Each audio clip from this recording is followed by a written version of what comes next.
मैं एक विशेष तथ्य की तरफ आपका ध्यान आकर्षित करना चाहता हूँ। जैसा कि मैं पीछे वाली वीडियो में भी जो वैश्रवक नाम से है उसमें मैं बताया था कि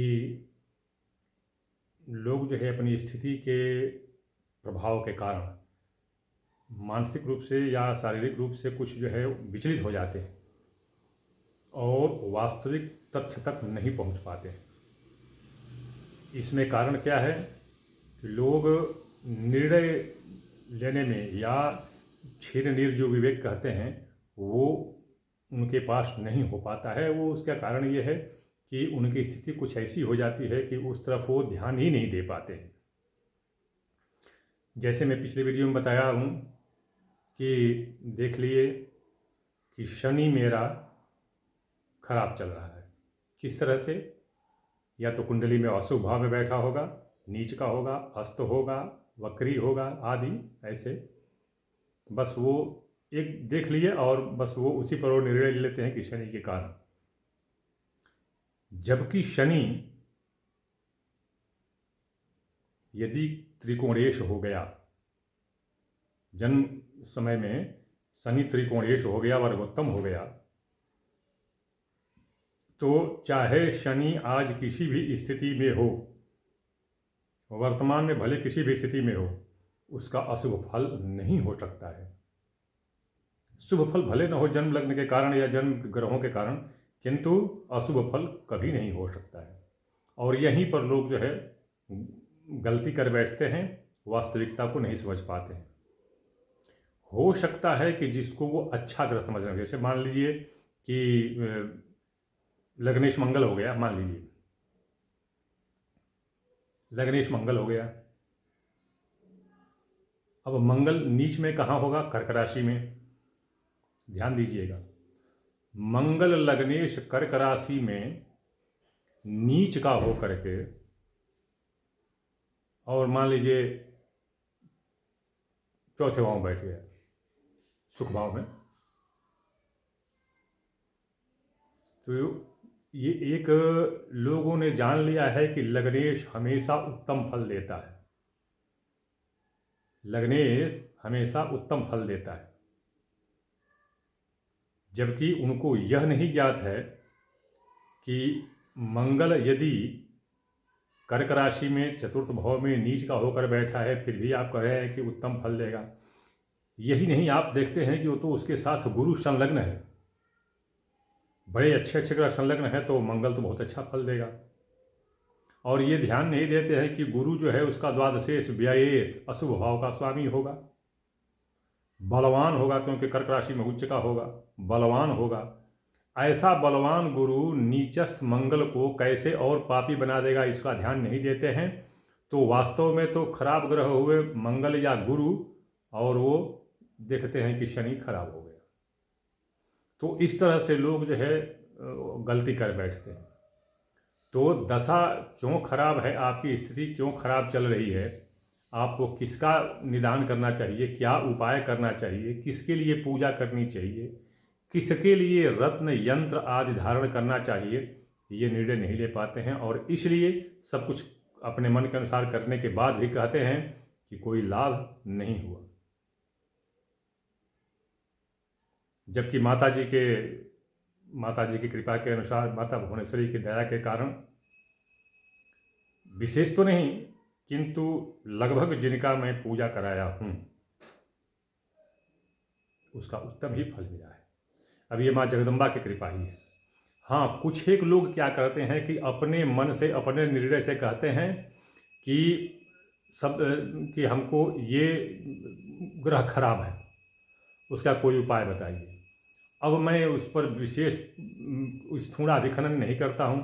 भाई आपने कह दिया कि हाँ ये ग्रह खराब है और ऐसी स्थिति में है, तो ठीक है, आप ये रत्न और ये पूजा धारण कर लीजिए। बाद में कहते हैं कि पंडित जी आप ही ने तो बताया था, लेकिन इसका तो बड़ा बुरा परिणाम है। भाई मैंने उस जो आपने पूछा था ग्रह का, उसका उपाय बताया। मैं यह नहीं बताया आपसे कि यह ग्रह खराब है आपका और इस ग्रह से आपकी स्थिति खराब है। तो अब इसके लिए तो मैं क्या करूं? कुछ लोग ऐसे मिल जाते हैं, क्योंकि अक्सर समस्याएं लोग भेजते रहते हैं, ढेर सारी समस्याएं भेजते रहते हैं और मैं उनका उत्तर देता हूँ। इसके देखिए, आपकी स्थिति यदि खराब है, दशा खराब चल रही है, हानि लगातार हो रही है, कष्ट में है, या रोगग्रस्त हैं, या पारिवारिक विवाद है, बेटा बेटी को लेकर के आप जो है परेशान हैं, चिंतित हैं, तो उसमें आपको केवल एक अपनी कुंडली से, अपने जन्मांग से केवल निर्णय नहीं लेना चाहिए। यदि पारिवारिक रूप से आप त्रस्त हैं, आर्थिक रूप से विपन्न होते हैं, तो उसमें 3 चीज़ का ध्यान रखिए। पहली चीज़ तो ठीक है, आप अपनी जन्म पत्री और ग्रहों की स्थिति आप अपनी देख लीजिए, वो तो ठीक है, पहला। दूसरा जो परीक्षण जो आपको करना चाहिए वो है भूतंत्रिका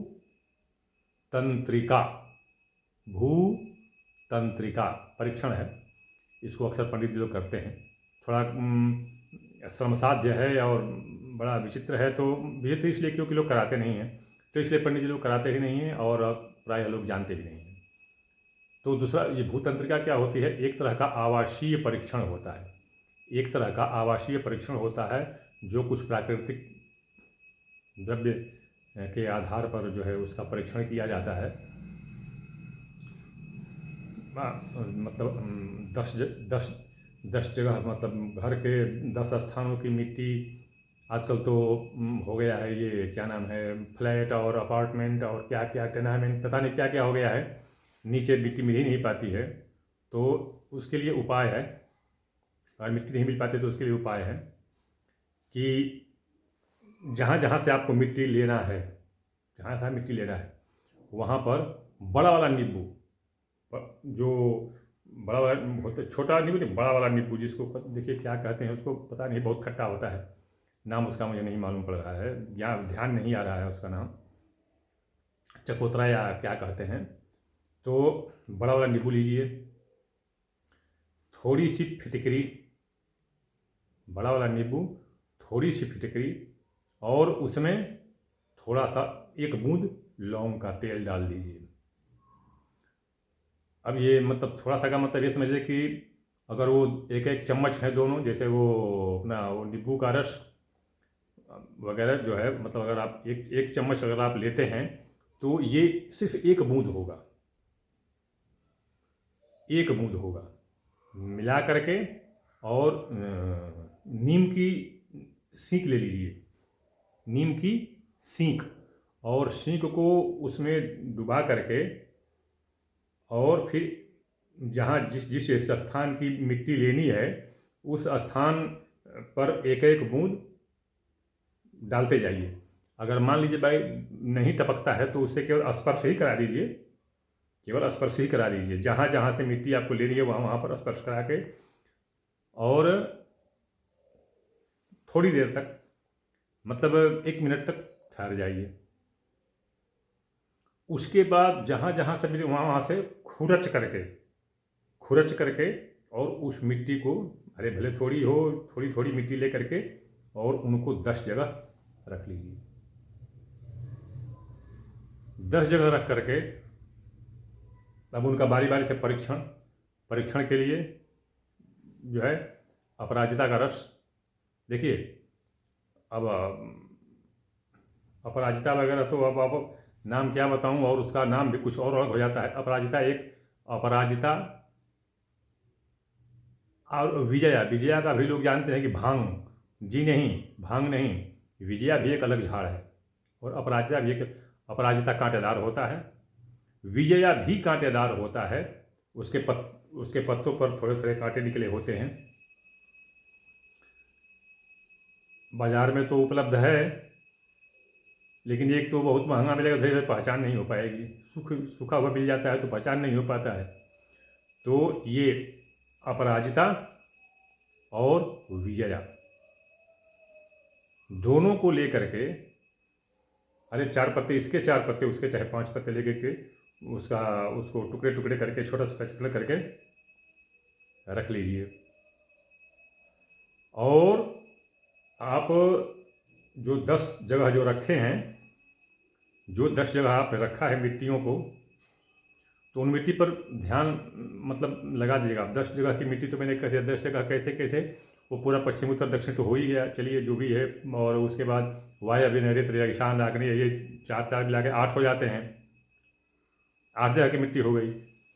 एक जो है जहाँ पर आपका रसोई बनता है, मतलब जिसको जो किचन है, रसोई घर का हो गया एक, 9वां। और एक जहाँ पर आप अपना मतलब गहना या पैसा या कुछ भी रखते हो वहाँ, इस तरह से 10 होते हैं। तो अब जो आप मिट्टी रखे हैं उस मिट्टी में थोड़ा थोड़ा चूर्ण ये मिला डाल करके, और शीशे की गिलास में पानी में आधा गिलास पानी करके और उसमें उनको डाल दीजिए। जहाँ का रंग बदलता है, प्रायः लाल हो जाता है, प्रायः रंग लाल हो जाता है, हो सकता है हरा भी हो जाए, लेकिन प्रायः मैंने जो किया है उसका रंग लाल ही निकलता है।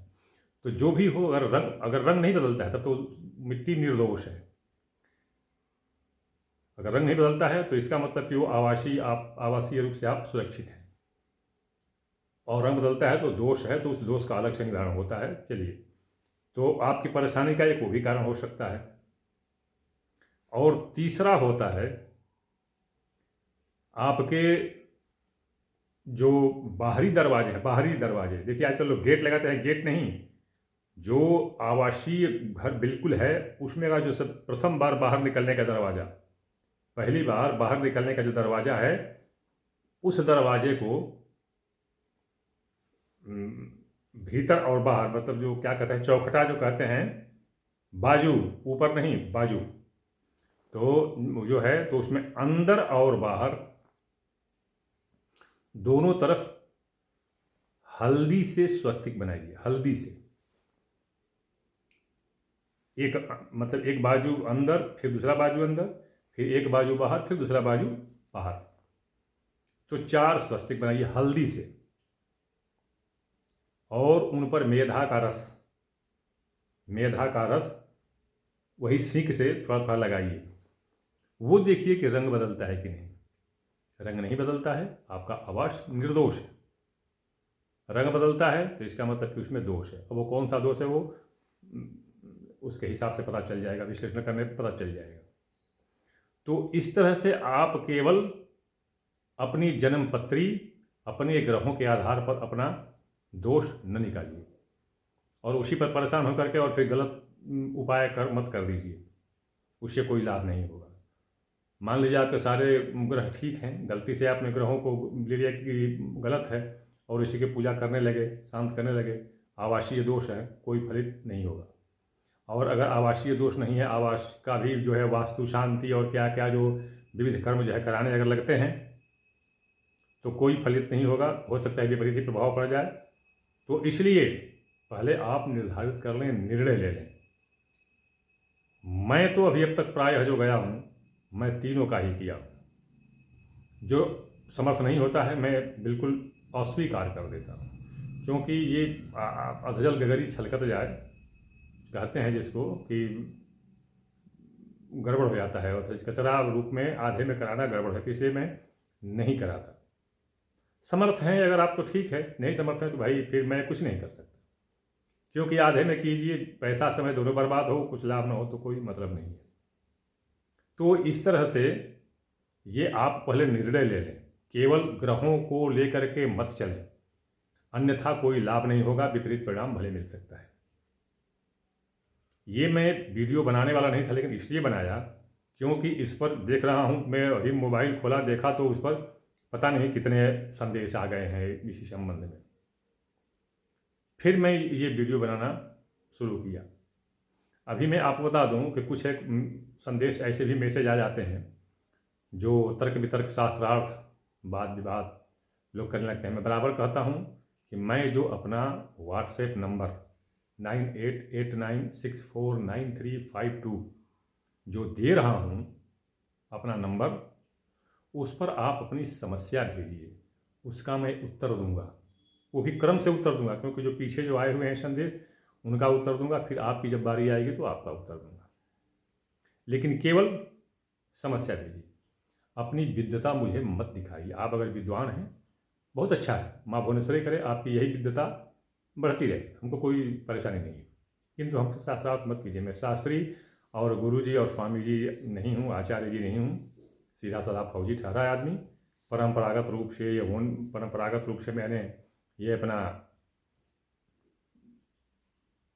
वेद पुराण या ज्योतिष कर्म कांड आदि का प्रचुर अध्ययन किया हूँ, बहुत अच्छा अध्ययन किया हूँ, बहुत अच्छा, इतना अच्छा किया हूँ कि मेरा उद्देश्य पूरा हो जाता है। मैं ये नहीं कहता हूँ कि सबसे अच्छा, जी नहीं, बहुत अच्छा, बड़े बड़े विद्वान पढ़े हुए हैं, किंतु जो मैंने पढ़ा है वो मेरे उद्देश्य की पूर्ति के लिए पर्याप्त है, तो इसे शास्त्रार्थ ना करें।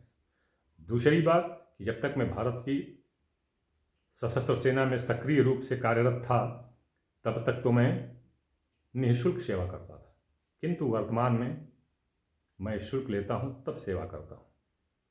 शुल्क भी मेरा बहुत ज़्यादा है।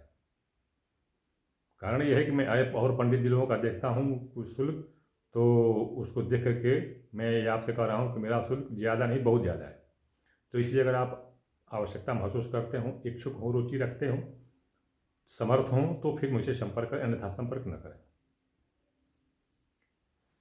मैं कुछ अगले विषय के साथ अगले वीडियो में प्रस्तुत हो रहा हूँ, आप प्रतीक्षा करें।